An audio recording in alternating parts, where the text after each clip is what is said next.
मैं डॉक्टर संतोष कुमार पाध्याय अभिनव भारत एकेडमी में आपके समक्ष एक बार पुनः उपस्थित हूँ। आज मैं अंतर्राष्ट्रीय संगठन इंटरनेशनल ऑर्गेनाइजेशन में संयुक्त राष्ट्र संघ के क्रम को आगे बढ़ाते हुए न्यास परिषद तथा न्यास पद्धति का वीडियो लेकर के आपके समक्ष उपस्थित हुआ हूँ, क्योंकि न्यास व्यवस्था तथा उसके आधार संयुक्त राष्ट्र संघ का चौथा प्रमुख अंग न्यास परिषद है, जिसका प्रमुख कार्य संयुक्त राष्ट्र की न्यास व्यवस्था का परिचालन करना है। संयुक्त राष्ट्र की न्यास व्यवस्था राष्ट्र संघ के मैंडेट व्यवस्था का विकसित और उन्नतर रूप है। मैंडेट व्यवस्था के समान न्यास व्यवस्था भी श्वेत जातियों के भार व्हाइट मैन्स बर्डन के साम्राज्यवादी सिद्धांत तथा आत्मनिर्णय और स्वशासन के साम्राज्यवाद विरोधी सिद्धांतों के मध्य एक समझौता है, परंतु इसका साम्राज्यवादी विरोधी पक्ष मैंडेट व्यवस्था की अपेक्षा अधिक प्रबल है। अगस्त 1941 के अटलांटिक चार्टर के सभी पराधीन देशों के लिए आत्मनिर्णय के सिद्धांत को स्वीकार कर लिया गया था। सैन फ्रांसिस्को सम्मेलन में न्यूजीलैंड, ऑस्ट्रेलिया, मध्य पूर्व तथा दक्षिण अमेरिका के देश, सोवियत रूस तथा चीन उपनिवेश के पूर्ण उन्मूलन के पक्ष में थे,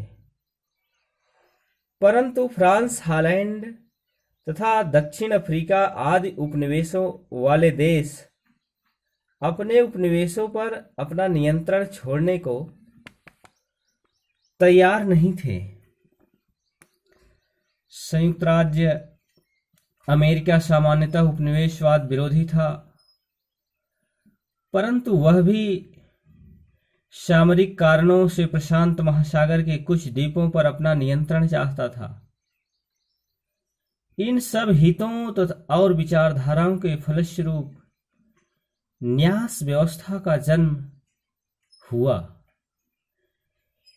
यह व्यवस्था एक और तो इस साम्राज्यवादी सिद्धांत को स्वीकार करता है कि संसार की कुछ पिछड़ी हुई जातियां अभी स्वशासन के योग्य नहीं हैं, और सभ्य जातियों का यह कर्तव्य है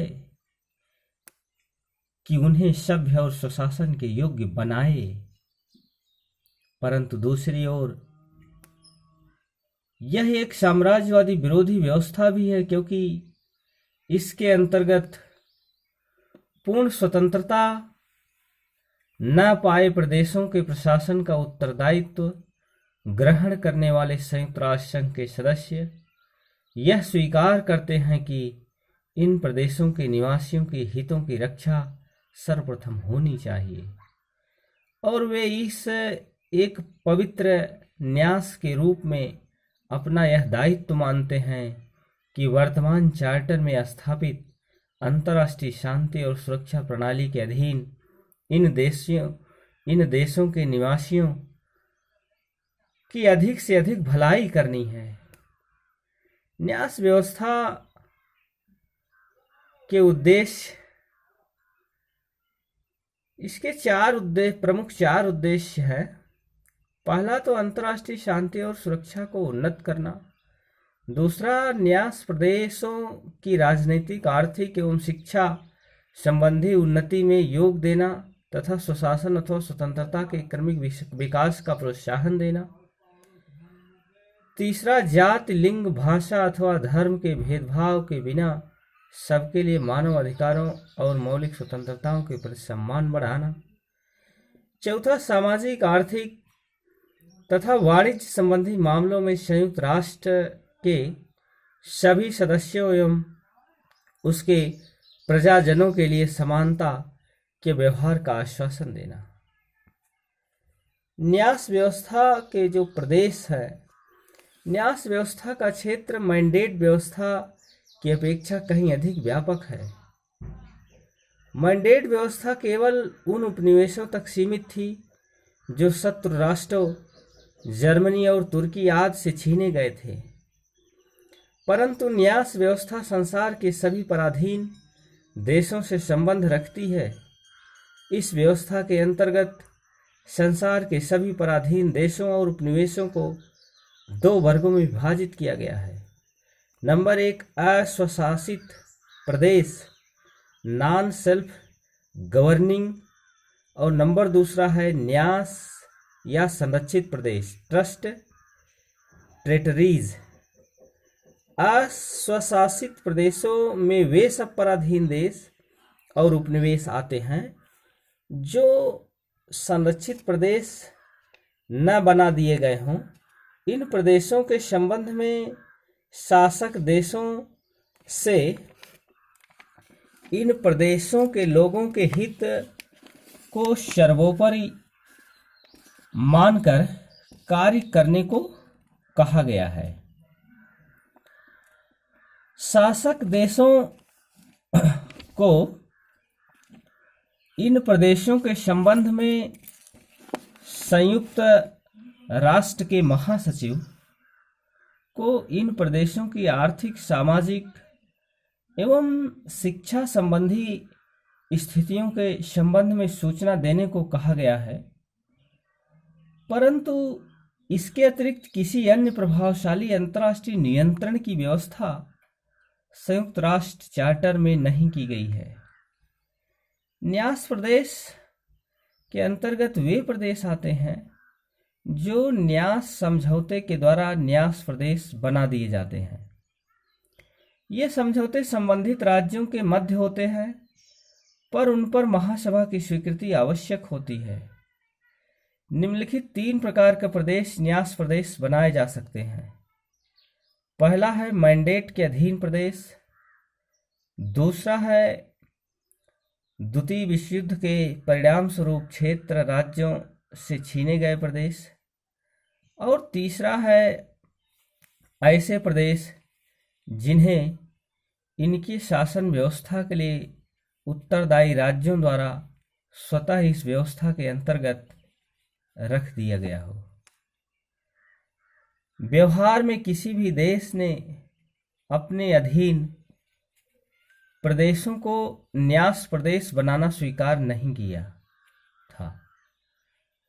केवल वे ही प्रदेश न्यास प्रदेश बनाए गए थे जो या तो पहले मैंडेट प्रदेश थे या जो शत्रु राज्यों से छीने गए थे। मैंडेट प्रदेशों में भी दक्षिण पश्चिमी अफ्रीका को न्यास प्रदेश नहीं बनाया जा सका, क्योंकि तीव्र आलोचना तथा महासभा द्वारा अनुरोध किए जाने के बावजूद शासक देश दक्षिणी अफ्रीका ने दक्षिण पश्चिमी अफ्रीका को एक न्यास प्रदेश बनाना स्वीकार नहीं किया। मामला अंतर्राष्ट्रीय न्यायालय में भी ले जाया गया, जिसने यह निर्णय कर दिया कि यद्यपि दक्षिण अफ्रीका को इस बात के लिए बाध्य नहीं किया जा सकता कि वह दक्षिण पश्चिमी अफ्रीका को न्यास प्रदेश बना दे, परंतु उस पर राष्ट्रसंघ का मैंडेट विद्यमान है और राष्ट्रसंघ के उत्तराधिकारी के रूप में संयुक्त राष्ट्र को उस प्रदेश पर वे अधिकार प्राप्त हैं जो राष्ट्रसंघ को प्राप्त थे, परंतु दक्षिण अफ्रीका पर इसका कोई प्रभाव नहीं पड़ा और उसने महासभा द्वारा स्थापित समिति को इस प्रदेश के शासन के संबंध में रिपोर्ट भेजने से इनकार कर दिया। दिसंबर 1949 तक न्यास समझौते के द्वारा निम्नलिखित 11 प्रदेश न्यास प्रदेश कहलाए, जिसमें फ्रांच टोगोलैंड, पश्चिमी समोआ और क्या कहते हैं टंगानिया, ब्रिटिश कैमरून्स, ब्रिटिश टोगोलैंड, नाउरू, प्रशांत महासागर, सोमालीलैंड और इसी तरीके से न्यूगिनी, रुवांडा, उरुंडी आदि। न्यास प्रदेशों को भी दो वर्गों में विभाजित किया जा सकता है। पहला सामान्य न्यास प्रदेश, दूसरा सामरिक महत्व के न्यास प्रदेश। प्रशांत महासागर के द्वीपों के न्यास प्रदेश को सामरिक महत्व का न्यास प्रदेश माना गया है। शेष सब सामान्य न्यास प्रदेश हैं। सामरिक महत्व के न्यास प्रदेशों में प्रशासक देश सुरक्षा संबंधी कारणों से कुछ क्षेत्रों को निषिद्ध क्षेत्र, क्लोज्ड एरिया घोषित कर सकता है। और जैसे 2 दिसंबर 1947 को अल्टोल्स, विकनी तथा एनीवटाक के द्वीप संयुक्त राष्ट्र निरीक्षण मंडल के निषिद्ध घोषित कर दिए गए थे। न्यास परिषद, ट्रस्टीशिप काउंसिल। ट्रस्टीशिप काउंसिल का जो वीडियो है, यह इसका जो संगठन है, इसको हम अगले वीडियो में इसकी चर्चा करने का प्रयास करेंगे। और इस वीडियो के साथ यहीं तक, अगला वीडियो लेकर के आपके समक्ष पुनः उपस्थित होने का प्रयास करेंगे। तब तक के लिए धन्यवाद।